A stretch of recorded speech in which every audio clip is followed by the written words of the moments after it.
Hello guys, नमस्कार। मैं हूं अभिषेक और आप देख रहे हैं क्लास सॉल्यूशन बाय अभिषेक सर। और आज की नई वीडियो है। नई वीडियो में हम देखेंगे धातु तथा अधातु कक्षा 10 जो एनसीईआरटी पैटर्न पर आधारित आज की वीडियो होगी। अगर आपको मेटल्स एंड नॉन मेटल्स के बारे में कुछ भी जानकारी नहीं है तो पूरी वीडियो आप देखिए। वीडियो थोड़ा लंबी होगी लेकिन आपको पूरा जितना भी डाउट होगा सब क्लियर हो जाएगा। तो आज आप देखिए, धातु और अधातु को बताएंगे जो काफ़ी इंपॉर्टेंट है। परीक्षा के टॉपिक दृष्टि से भी ये टॉपिक मैं बना रहा हूँ और छोटी ही वीडियो होगी, उतना लंबा नहीं होगा। लेकिन आप पूरा वीडियो देखिए, आपको पूरा विश्वास है कि आपको धातु और अधातु के बारे में जितने भी डाउट होंगे सारे डाउट क्लियर हो जाएंगे। तो चलिए आज की वीडियो को स्टार्ट करते हैं। स्टार्ट करने से पहले आपको एक बार पुनः दोहराऊंगा कि चैनल पर नए हैं तो चैनल को सब्सक्राइब करिए, बेल आइकन को प्रेस करिए और दोस्तों के साथ शेयर करें। तो चलिए स्टार्ट करते हैं। धातु धातु को इंग्लिश में बोलते हैं मेटल्स। और धातु क्या होते हैं या धातु किसे कहते हैं, ठीक ना। सबसे पहले आप धातु के गुण को देखा जाए। और धातु के गुण को देखने से पहले धातु की हम लोग उदाहरण, ठीक ना, एग्जाम्पल देखें कि इसके एग्जाम्पल क्या होते हैं धातु के। जैसे कि लोहा हो गया, लोहा हो गया, चांदी हो गया, चांदी, तांबा, जिसको जैसे आप लोग इसको कापर कापर भी बोलते हैं, ठीक ना, कापर, कापर, एल्युमिनियम, एल्युमिनियम, जितने भी आप लोग एग्जाम्पल देख रहे हैं आदि, ठीक है। 118 एलिमेंट होते हैं जो कि मैं आवर्त साड़ी में आपको बताया था। तो 118 एलिमेंट में जो पूरे एलिमेंट में देखा जाए तो कुछ धातु हैं, कुछ अधातु हैं तथा कुछ उपधातु हैं जिसको सेमीकंडक्टर्स मेटलाइज बोलते हैं। उसको देखेंगे जब मैं वहाँ पे आपको बताऊंगा तो बताऊंगा। तो धातु लोहा हो गया, चांदी हो गया, तांबा हो गया, कापर हो गया, एल्युमिनियम हो गया आदि, सब क्या है, धातुएं हैं। सब क्या है, धातुएं। अगर धातु को देखा जाए कि धातु किसे कहते हैं तो धातु चमकदार होती हैं। क्या होती हैं, चमकदार। चमकदार ही कहना इंपॉर्टेंट नहीं है, इसमें अगर आप बोलेंगे कि चमकदार नहीं, विशेष चमक होती है। धातु में क्या पाई जाती है, तो धातु में विशेष चमक पाई जाती है। देखिएगा, जितने भी पॉइंट लिख रहा हूँ सभी पॉइंटों को लेकर धातु की परिभाषा में आपको अंत में बताऊंगा। धातु में क्या पाई जाती है, तो विशेष चमक पाई जाती है। धातुएं इलेक्ट्रॉन का त्याग करती हैं। धातुएं क्या करती हैं, इलेक्ट्रॉन का त्याग करती है। इलेक्ट्रॉन क्या होते हैं, आप लोगों को मैं बता ही दिया था पहले।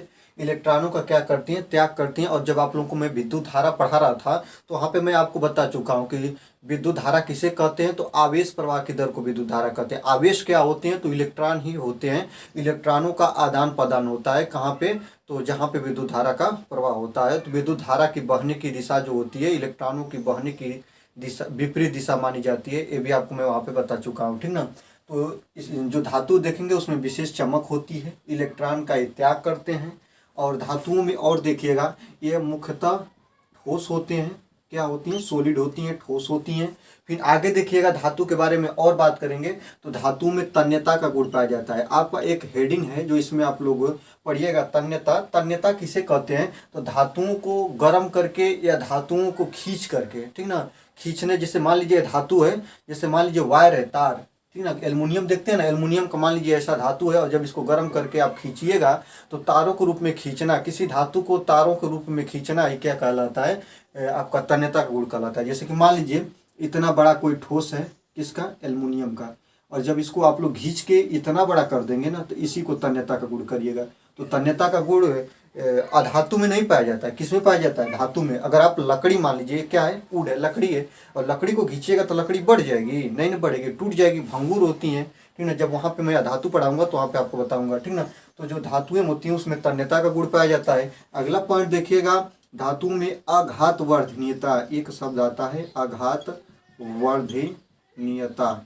आघात वर्धनीयता क्या होती है, जब किसी भी धातु को पीटिएगा, पृष्ठीय क्षेत्रफल पर पीटिएगा तो उसके चादरें बनाई जाती हैं। जैसे कि मान लीजिए इतना मैं गोल सा कोई धातु ले लिया, जैसे कापर ही मान लीजिए, कापर को अगर पीटिएगा, इसके पृष्ठ पर ऐसे पीटिएगा तो इसके क्षेत्रफल में, एरिया में, मतलब लंबाई गुणे चौड़ाई, लंबाई और चौड़ाई में क्या होती है, वृद्धि होती है, जिसको हम आघात वर्धनीयता कहते हैं। देखिए, दो बिंदु इसमें से आते हैं, इंपॉर्टेंट हैं जो मैं बता रहा हूँ। धातु किसे कहेंगे, तो विशेष चमक होगी, उसमें इलेक्ट्रॉन त्याग करने की क्षमता होगी, वे ठोस होंगे, उसमें तन्यता का गुण पाया जाएगा, उसमें आघात वर्धनीयता का गुण पाया जाएगा, उसमें एक विशेष ध्वनि होगी।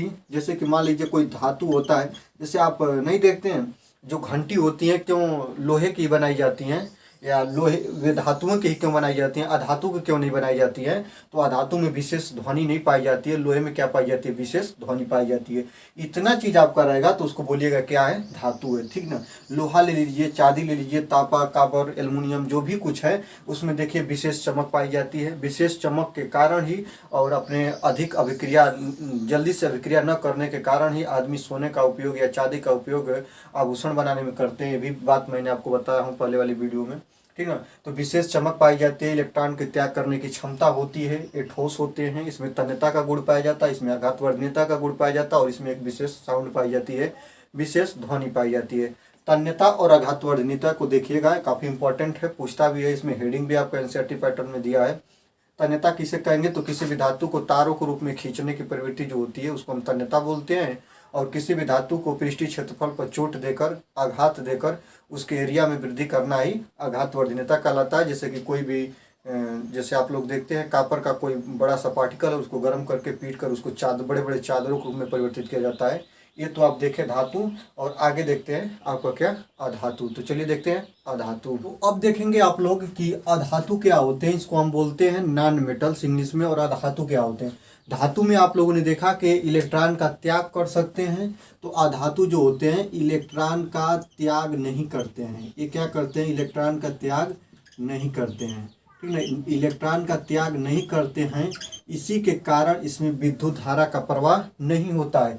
धातुओं में विद्युत धारा का प्रवाह होता है और अधातुओं में विद्युत धारा का जो प्रवाह होता है, विद्युत धारा का जो प्रवाह होता है वह नहीं होता है। अधातुओं में विद्युत धारा का प्रवाह नहीं होता है, ये भी आप देखिएगा।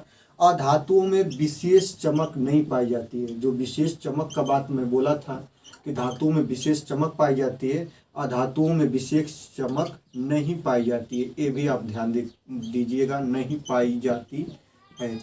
ये भी आप देखिएगा, अगर आपको परीक्षा में पूछ दे कि धातु और अधातु में डिफरेंस बताइए, तो डिफरेंस में भी आप इस चीज़ को बता सकते हैं। तो इलेक्ट्रॉन का त्याग नहीं करते हैं अधातुएं, विद्युत धारा का प्रवाह नहीं कर सकते। जब इलेक्ट्रॉन का त्याग ही नहीं होगा तो इसमें विद्युत धारा का प्रवाह सिंपल बात है कि नहीं होगा।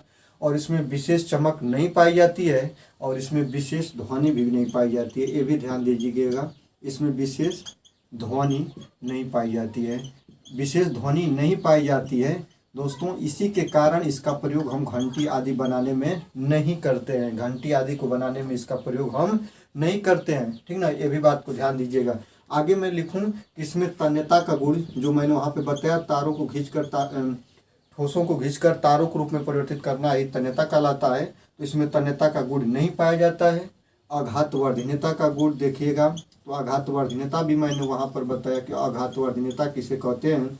तो किसी भी ठोस धातु को उसके पृष्ठीय क्षेत्रफल पर चोट मार के उसको हम चादरों के रूप में जो परिवर्तित करते हैं उसको आघातवर्धनीयता कहते हैं। और ध्यान दीजिएगा, अधातु में आघातवर्धनीयता का गुण जो होता है वो नहीं पाया जाता है। आघातवर्धनीयता का गुण नहीं पाया जाता, तन्यता का गुण नहीं पाया जाता, विशेष चमक नहीं पाई जाती, विशेष ध्वनि नहीं पाई जाती, विद्युत का प्रवाह नहीं करते, इलेक्ट्रॉनों का त्याग नहीं करते। और इतनी चीज़ को आपने देखा। फिर इसके बाद और भी मैं देखूँ, सुनिए एक मिनट, वहाँ पर भी मैंने इस बात को भूल गया आपको बता दूं।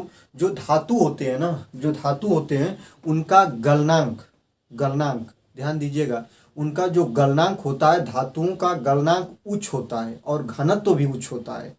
सुनिए यहाँ पर देखिए, जो धातु होते हैं इनका गलनांक और गलनांक और इसके बाद उसका आप लोग क्वथनांक वाली बात बोल लिया जाए तो उच्च होता है, ठीक ना। लेकिन इसका गलनांक के बारे में आप देखिएगा, इसका गलनांक क्या होता है? कम होता है। अगर आप लोहे को गलाएंगे ना तो लोहे को ज़्यादा ताप की आवश्यकता पड़ती है, तब वो गलता है। लोहा क्या है? धातु है, तो इसका गलनांक उच्च होगा। और अधातु में देखिएगा, जैसे लकड़ी हो गई, लकड़ी को ही ले लिया जाए और लकड़ी को आप गलाइएगा तब देख नहीं सकते हैं, ये तो 100 डिग्री सेल्सियस पर जलने लगेगी, ठीक ना। इसको आप ध्यान दीजिएगा। और लोहे की बात कर लिया जाए तो 700 डिग्री सेल्सियस से ऊपर जब जाइएगा तब लोहा आपका पिघलेगा, ये भी बात को आप ध्यान देना होगा, ठीक ना।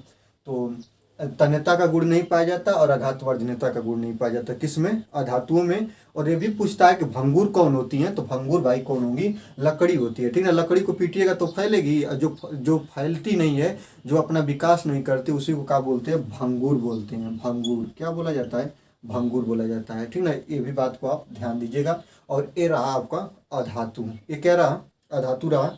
और यहाँ पर ही मैं आपको बता दूं एक अलग मैटर आता है जिसको हम लोग बोलते हैं क्या, उपधातु, नॉन मेटलाइज, और इसको अर्धचालक भी बोलते हैं, ठीक ना। इसको क्या बोलते हैं, अर्धचालक। और इसको अधातु को क्या बोलते हैं, अचालक, अचालक, या इसी को बोला जाता है कुचालक, इसी को क्या बोला जाता है, कुचालक। और धातु को बोला जाता है चालक या सुचालक, इसी को कंडक्टर्स बोला जाता है, इसको नॉन कंडक्टर्स बोला जाता है, ठीक ना। उपधातु को इंग्लिश में मेटलाइज बोला जाता है और इसी को अर्धचालक बोला जाता है, इसी को क्या बोला जाता है, अर्धचालक बोला जाता है। इसको मेटलाइज बोलते हैं और इसका अर्धचालक का जो आपका इंग्लिश नाम होता है उसको हम सेमी कंडक्टर्स बोलते हैं, क्या बोलते हैं, सेमी कंडक्टर्स, इसको अर्धचालक बोलते हैं। तो उपधातु किसे कहते हैं, जो धातु और अधातु दोनों के गुणधर्म को रखता हो, ठीक ना, उसी को क्या बोलेंगे हम लोग, उसको हम बोलेंगे उपधातु। जो धातु और अधातु दोनों के गुणधर्म को रखता हो उसको हम बोलते हैं उपधातु। और जो उपधातु होता है, ध्यान दीजिएगा, उपधातु का काफ़ी विशेष उपयोग भी होता है। और इसके एग्जाम्पल को आप देखिएगा, उदाहरण को देखिएगा, इसके उदाहरण क्या है, आर्सेनिक हो गया, एंटीमनी हो गया, बिस्मथ हो गया, arsenic, antimony, bismuth, silicon, germanium, ये सभी क्या हैं, ये सभी उपधातु हैं, क्या हैं, उपधातु।